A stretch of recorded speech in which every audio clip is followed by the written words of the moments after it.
आइए साथियों देखते हैं भारतीय कृषि से संबंधित 50 क्वेश्चन।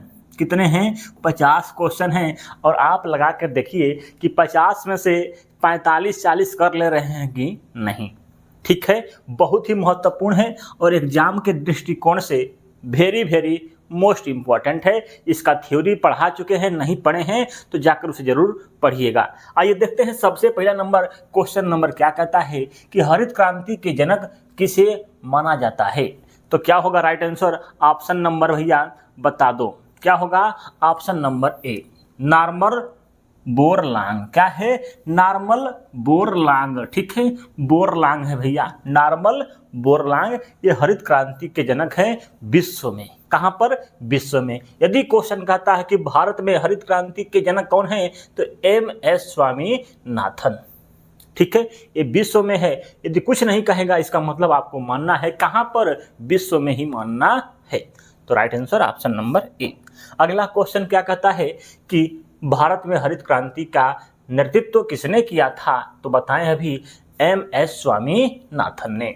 ठीक है, उत्तर प्रदेश पुलिस में आया हुआ क्वेश्चन है। आगे देखते हैं नॉर्मन बोरलांग को 1970 में किस क्षेत्र में नोबेल पुरस्कार दिया गया था भैया? बता दो। 3 का राइट आंसर क्या होगा? ऑप्शन नंबर बी शांति के क्षेत्र में। ऑप्शन नंबर बी हो जाएगा। आगे देखते हैं अगला क्वेश्चन क्या कहता है निम्नलिखित में से कौन सी फसल हरित क्रांति में शामिल नहीं थी? बता दो क्या है जो कि हरित क्रांति में शामिल नहीं था। ये उत्तर प्रदेश पुलिस में आया हुआ है। तो चना। क्या है? चना जो है हरित क्रांति में नहीं शामिल था। क्या था? गेहूं था, ज्वार था, मक्का था। ये सब हरित क्रांति में थे। सबसे अधिक फायदा गेहूं को हुआ था। आइए देखते हैं आगे क्या कहता है क्वेश्चन श्वेत क्रांति का संबंध किससे है बाबू? ये क्वेश्चन यूपी पुलिस में पूछा हुआ है। तो श्वेत रंग का दूध होता है तो ऑप्शन नंबर बी सही हो जाएगा, दूध। ज़्यादा डिटेल नहीं बता रहे हैं बाबू क्योंकि हम थ्योरी जल्द ही पढ़ाए थे, नहीं पढ़े हैं तो जाकर थ्योरी पढ़ लो भैया। लगभग 9-10 हज़ार लोग देख चुके हैं। बहुत अच्छा वीडियो है, बहुत बेहतरीन वीडियो है। आइए कहता है कि ऑपरेशन फ्लड का संबंध निम्नलिखित में से किससे संबंधित है? बता दो बाबू। तो किससे संबंधित है? तो दूध उत्पादन से। ऑप्शन नंबर बी सही है, दूध के उत्पादन से संबंधित है। अगला क्वेश्चन देखिए क्या कहता है साथियों श्वेत क्रांति के जनक किसे माना जाता है? तो श्वेत क्रांति के जनक कौन है? Verghese Kurien. Option number A क्या होगा? Option number A Verghese Kurien. यदि कहता है क्वेश्चन हरित क्रांति के, ठीक है, तो कौन हो जाएंगे आपके? नॉर्मन बोरलांग। बता चुके हैं अभी। ठीक है, इन दोनों में आप एग्जाम देने जाएंगे तो हो सकता है एग्जाम में होगा कंफ्यूजन। तो आइए देखते हैं कंफ्यूजन को दूर करते हैं। लिखा है श्वेत क्रांति का संबंध किससे है बाबू? तो किससे है? दूध से। किससे? दूध से है। ठीक है, तो दूध से संबंधित है आपका वर्गीज कुरियन। ठीक है, वर्गीज लिखा है कुरियन। ठीक है, वर्गीज मन कह सकते हैं वर्ग। वर्ग के आकार में क्या रखते हैं? दूध रखते हैं। ठीक है, ये क्या है? वर्ग के आकार में क्या रखते हैं? दूध। तो कह सकते हैं वर्गीज कुरियन श्वेत क्रांति के जनक है। ठीक है, और हरित क्रांति के जनक कौन है? नॉर्मन बोरलांग। तो नॉर्मल क्या होता है? घास ओस हरा हरा। ठीक है, नॉर्मल होता है, याद कर सकते हैं। कोई दिक्कत नहीं है, ये सब एग्जाम में आते हैं। अगला क्वेश्चन पीली क्रांति का संबंध किसे है? तो पीले रंग का क्या होता है? तिलहन। तिलहन से। Option number C. आगे बढ़ते हैं अगला क्वेश्चन नीली क्रांति का जनक संबंध किससे है साथियों? तो नीले रंग का क्या होता है? मछली होता है। तो मछली मतलब ऑप्शन नंबर आपका क्या हो जाएगा? आपका हो जाएगा डी नंबर। अगला क्वेश्चन क्या कहता है मांस प्रसंस्करण और झींगा मछली के उत्पादन से संबंधित निम्नलिखित में से कौन सा क्रांति है? बता दो क्या है? मांस प्रसंस्करण और झींगा मछली बोलना है तो गुलाबी क्रांति। ऑप्शन नंबर सी सही हो जाएगा। आगे साथियों लाल क्रांति का संबंध किससे है बाबू? तो किससे है? तो टमाटर कैसा होता है? लाल होता है। Option number B. अगला क्वेश्चन केंद्रीय शुष्क क्षेत्र अनुसंधान संस्थान कहाँ पर है? तो आपके जोधपुर में। कहाँ पर? शुष्क क्षेत्र अनुसंधान कहाँ पर है? तो जोधपुर में है। यूपी पुलिस में आया हुआ क्वेश्चन है। अगला केंद्रीय पक्षी अनुसंधान संस्थान कहाँ पर है? तो पक्षी को क्या देना होगा?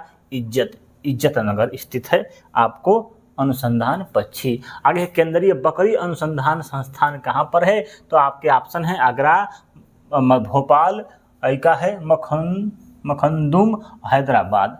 बताओ इनमें से क्या होगा, तो मखंदुम ऑप्शन नंबर बी। ऑप्शन में मथुरा नहीं दिया था बाबू, यूपी पुलिस में पूछा है, तो यही होगा मखंदुम। ठीक है, ये कहाँ पड़ता है, तो मथुरा में ही पड़ता है। ठीक है, तो आपके ऑप्शन नंबर बी हो जाएगा।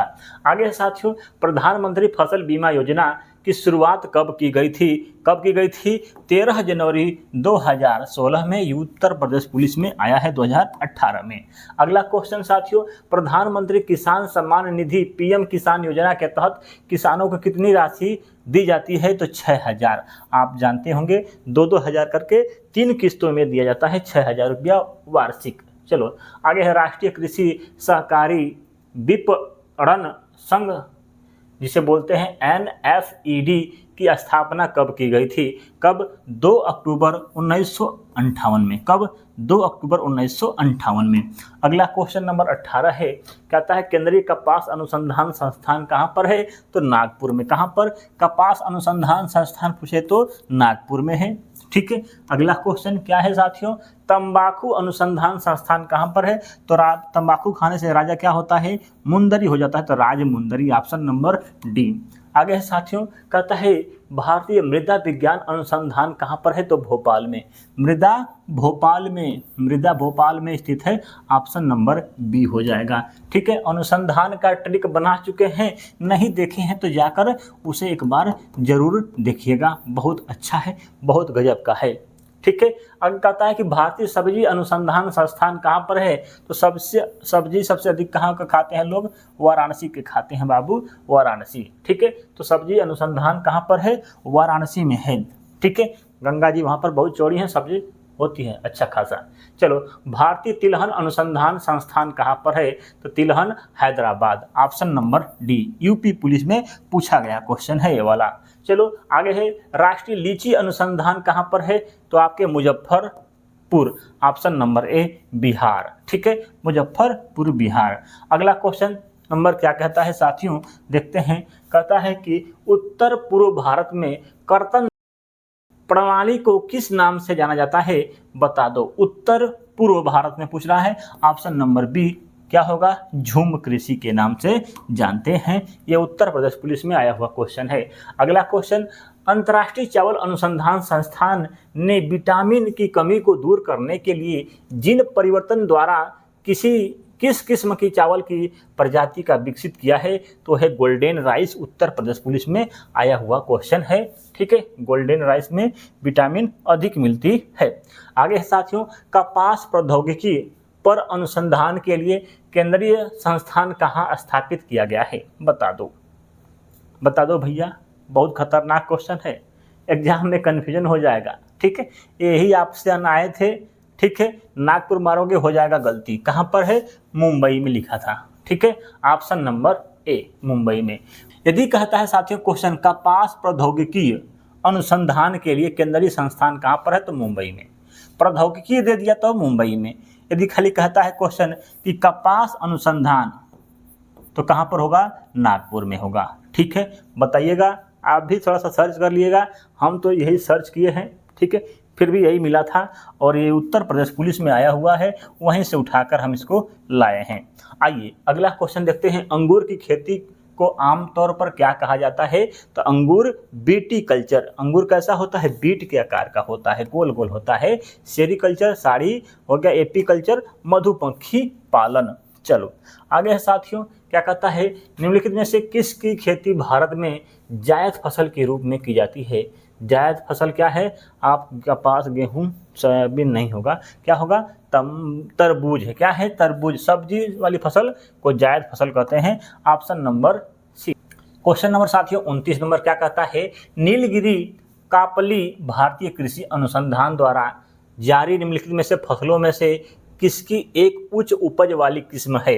किसकी है, तो गेहूं की, ऑप्शन नंबर डी हो जाएगा। इसका पीडीएफ हमारे टेलीग्राम चैनल पर, कहां पर, टेलीग्राम चैनल माही जी के ट्रिक पर मिलेगा। ठीक है, माही जी के ट्रिक पर। क्वेश्चन नंबर 30 कहता है, निम्नलिखित में से कौन सी विकल्प भारत में रबी फसल का उदाहरण नहीं पूछ रहा है। रबी फसल कौन सा इसमें नहीं है भैया, तो सरसों हो, गेहूं है, ठीक है, जौ भी है, ऑप्शन नंबर सी हो जाएगा, कोहड़ा। ठीक है, कोहड़ा क्या होता है, सब्जी होता है, जायद फसल के अंतर्गत आता है। अगला क्वेश्चन, भारत सरकार द्वारा अधिकृत निकाय APEDA कृषि क्षेत्र में निम्नलिखित में से किसके पक्ष में संबंधित है? किसका होगा? ऑप्शन नंबर आपका क्या होगा भैया, बता दो। तो राइट आंसर होगा ऑप्शन नंबर सी, प्रसंस्कृत खाद्य उत्पादों का निर्माण। चलो अगला क्वेश्चन, भारतीय कृषि अनुसंधान संस्थान पूसा क्या है? पूसा का मुख्यालय कहाँ पर है? तो दिल्ली में। कहाँ पर? दिल्ली में है, ऑप्शन नंबर ए। ठीक है, अगला क्वेश्चन क्या कहता है, निम्नलिखित में से कौन सा गेहूं की उपज पैदावार देने वाला बीज किस्म है जो कि भारत की हरित क्रांति का योगदान था? किसका था भैया? तो आपका ऑप्शन नंबर बी है, लरमा रोजो। ठीक है, लरमा रोजो है। ठीक है, यूपी पुलिस में पूछा था। गेरुआ रोग संबंधित है किससे? तो मक्का से, ऑप्शन नंबर ए। आइए साथियों देखते हैं क्वेश्चन नंबर 36 क्या कहता है, निम्नलिखित में से कौन सी फसल नकदी फसल की श्रेणी में नहीं आता है? बता दो भैया, नकदी फसल पैसा कमाने के लिए प्रयोग की जाने वाली फसल नकदी फसल होती है। कपास हो गई, जूट हो गया, गन्ना हो गया, नकदी फसल है। दाल नहीं है, ऑप्शन नंबर बी हो जाएगा। अगला क्वेश्चन क्या कहता है, निम्नलिखित में से फसलों में से कौन सी फसल रोपड़ फसल की श्रेणी में नहीं आती है? तो क्या होगा इनमें से, बता दो जल्दी से। Right answer option number C हो जाएगा। चाय होता है, काफ़ी होता है, रचड़ भी होता है। ठीक है, रोपड़ एक है। ठीक है, और गन्ना भी क्या है, एक रोपड़ है, खेती की जाती है, उसको रोपा जाता है। आगे है, देश की कृषि GDP में बागवानी फसल का कितना परसेंटेज योगदान है? तो 30.4%। ठीक है साथियों, देखिए PDF आपको हमारे चैनल माही GK ट्रिक पर मिलेगा। ठीक है, इस वीडियो बनाने में बहुत मेहनत लग गई है बाबू, क्योंकि एक बार वीडियो हम बनाए, फिर क्या हुआ कि आवाज़ नहीं आ रही थी, फिर दोबारा बनाए हैं। ठीक है, थोड़ा सा बहुत मेहनत हो गया है बाबू। चलो आगे है, भारत में हरित क्रांति का संबंध किससे है? बता दो। हरित क्रांति का संबंध गेहूं उत्पादन, ऑप्शन नंबर ए। क्या है? गेहूं उत्पादन, सभी अनाज नहीं होगा। चलो आगे है, कहता है निम्नलिखित में से कौन सा खाद्य एक जैविक खाद्य है? गोबर की खाद, ऑप्शन नंबर सी। वीडियो पर आए हैं भैया तो लाइक कर दीजिएगा। ठीक है, नए हैं तो सब्सक्राइब भी कर लो बाबू, सब्सक्राइब भी कर लो भैया। ठीक है, कहीं ना कहीं ज़िंदगी में ज़रूर काम आ जाएंगे। चलो, चिपको आंदोलन का संबंध किससे है? किससे है? तो वनों की कटाई, ऑप्शन नंबर बी हो जाएगा। कब हुआ था चिपको आंदोलन? 1973 में। आप जानते हैं बहुगुणा साहब को। ठीक है, आइए अगला क्वेश्चन क्या कहता है, नील क्रांति का संबंध किससे है साथियों? तो मत्स्य पालन, ऑप्शन नंबर ए। आगे है साथियों क्वेश्चन नंबर 43, भारत में किसान दिवस कब मनाया जाता है? किसान दिवस 23 दिसंबर को मनाया जाता है। किसान दिवस 23 दिसंबर को किसान दिवस। क्वेश्चन नंबर 44 कहता है, किस राज्य में चावल का सबसे अधिक उत्पादन होता है? बता दो। क्या होगा? पश्चिम बंगाल। ठीक है, किसका अधिक उत्पादन कहाँ पर होता है? ये जानना जरूरी है बाबू, पढ़ के जाना। चलो आगे साथियों, शुष्क क्षेत्रों में सिंचाई के लिए किस प्रकार की विधि सबसे अधिक उपयुक्त होती है? तो क्या होगा? नहर, ऑप्शन नंबर डी। आगे है साथियों अगला क्वेश्चन क्या कहता है, भारत में रबी फसलों की बुआई कब की जाती है? रबी फसल गेहूं। ठीक है, गेहूं की बुआई अक्टूबर नवंबर, मतलब दिवाली के समय होता है बाबू। याद करना, दिमाग में बैठाना है, याद रहेगा। आगे साथियों, गेहूं किस प्रकार की फसल है? तो रबी फसल, ऑप्शन नंबर बी। आगे देखते हैं अगला क्वेश्चन, निम्नलिखित में से कौन सी एक प्रमुख दलहन फसल है? दलहन माने क्या होता है? दाल और अरहर, ऑप्शन नंबर सी सही हो जाएगा। ये सब उत्तर प्रदेश पुलिस में लगभग 80% क्वेश्चन आए हुए ही हैं। चलो आगे है, चावल की खेती के लिए उच्च तापमान और आर्द्रता क्रमशः होना चाहिए। बता दो क्या होगा? बहुत ही इंपॉर्टेंट है, ऑप्शन नंबर ए 25 सेल्सियस और 100 सेंटीमीटर आर्द्रता होना ही चाहिए। ठीक है, इससे कम नहीं होना चाहिए। ठीक है, इतना जरूरी है। आगे बढ़ते हैं अगला साथियों, पीला रेत रोग किस फसल में पाया जाता है? बता दो। तो कहाँ पर? गेहूं में, ऑप्शन नंबर बी हो जाएगा। इस तरह से आपका 50 क्वेश्चन होता है क्लियर, और हमारी एनर्जी हो गई है डाउन। ठीक है, हो गई है डाउन। ठीक है साथियों, और आइए आपका कितना सही हुआ है बताइएगा 50 में से। ठीक है, थैंक यू, देखने के लिए धन्यवाद। मिलते हैं अगले वीडियो में, लगातार चले हैं बाबू।